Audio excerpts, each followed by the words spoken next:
Puso ang nasinati natong pagpanag-um karong adlaw, bugna sa easterlies o ang hangin nga gikan sa sidlakan nga nagdala og bagang dag-um.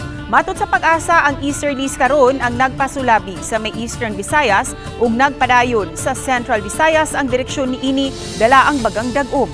Tungod niini taas ang posibilidad nga masinati ang mga pag-uwan karong gabii. Hinuon ug mga adlaw posibleng masinati na ang init nga panahon hangtod na kana sa adlawng Domingo.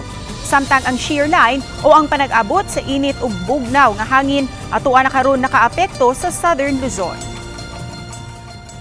Dag-om sa Eastern Visayas moabot man gid Cebu nya usa pa natay mga localized thunderstorms. So expect gyapon ta ulanon tarong hapon or gabi.